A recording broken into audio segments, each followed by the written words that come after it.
I think we could imagine it. We did.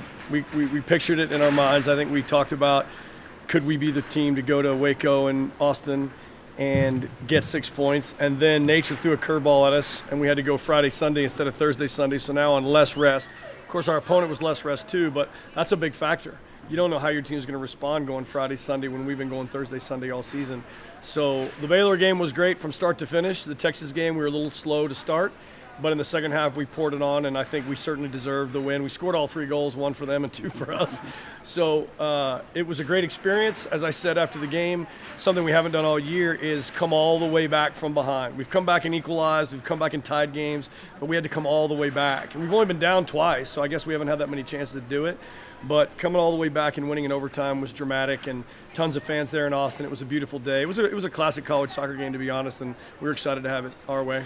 I think so. I think, Texas has been in a lot of overtime games too, but you could just tell that it was demoralizing when we scored so late because we never gave up, and when Charlotte got her head on that scramble in the box, you could just sense the momentum shift. It was like Kansas 2 years ago. We scored with a minute left in the pouring down rain in a game that Kansas played really well, but we just took all their emotion away with that late goal. You could see that from Texas, and we pounced on it in overtime.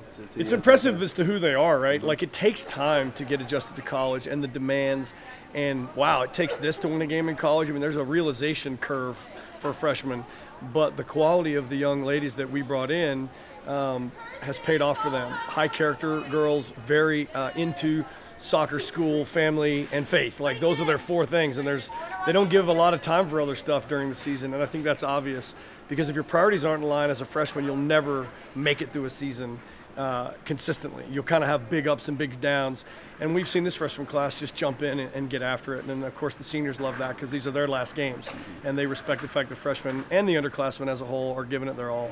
Yeah, that's right. We have to post a big result to put ourselves in position, and if Baylor and Oklahoma State, do things that don't involve Oklahoma State and just straight out winning, then we got a chance at the trophy, and we know that. We're not making too big of a deal out of it because we don't control Oklahoma State, but we do control our game, and we have to have a big performance to get that because K-State, despite their record, have not been easy for anybody. It is, and I think it's great being recognized. There's a lot of players here that have had great weekends that haven't been recognized because someone at another school has like a career-breaking weekend, so you never know. But on this particular weekend, our young players had some big stats, and it showed that they were ready to play in the biggest of games. I mean, that's probably the best weekend of Charlotte Teeter's career. Maddie White just keeps stonewalling people. We had to score on her ourselves to get the ball to go in our net, so we're proud of her. And then I think it's a great recognition for Macy Schultz, who had a big weekend and had scored the biggest goal so far of her young career to beat Texas in overtime. So we're happy we got recognized, and I'm not totally surprised because those players played extremely well on the weekend.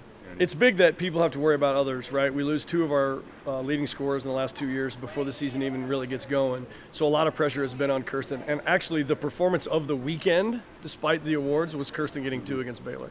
That was the biggest thing for us and for her because she carries a heavy load, and at 5'11", and those shoulders are only so broad, but she responds to it really well. She's been marked, she's been zoned, she's been double teamed, she's been fouled, she's been people have stood off her, and she's just figured out a way to keep scoring goals. So we're happy for her, and I'm most thankful when people say, what do you love best about Kirsten? I love to say the fact that she's a junior. So she was tremendous. We don't have that weekend without her. She's a big distraction also for other teams that players on the field can take advantage of. They're just hard to score on, and they put you under so much pressure, and they're very comfortable at home. But you could just see it in our girls from the very beginning. We were sharp from minute 1, and I think you'll see a different Baylor, I hope anyway, tomorrow, and I think you'll see a different Baylor in the Big 12 tournament because their desperation level has reached a new high. They need wins to get in the tournament, but they were firing on all cylinders. I mean, we had to defend a lot of shots. Maddie had 10 saves in the first half. We just dug in, and when you look at the last few games against Baylor, the difference has been they've had chances and they finished them. We've had chances and we've just missed. The games have been that even. So it was great to see this one tilt our way. Now, there's been times when they've been dominant down there, but the last time we were down there, we played great and we lost. That's soccer. This time we went down there, played great, and we were rewarded for it. And, thanks to Kirsten, we had the 2-goal win. We haven't really got into Kansas City yet because of Kansas State looming large. The only things we've touched on is we've always been a team taking the long-term view. We've never been about, let's cut corners, let's just be let's be fit eventually. It's like, let's be fit the whole season. Let's play great defense the whole season. Let's try not to have big momentum swings. Doesn't mean you're going to win every game, but for the most part, we've been up for it every weekend.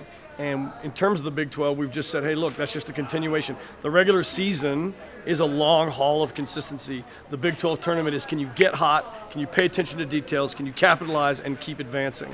So they're two totally different animals.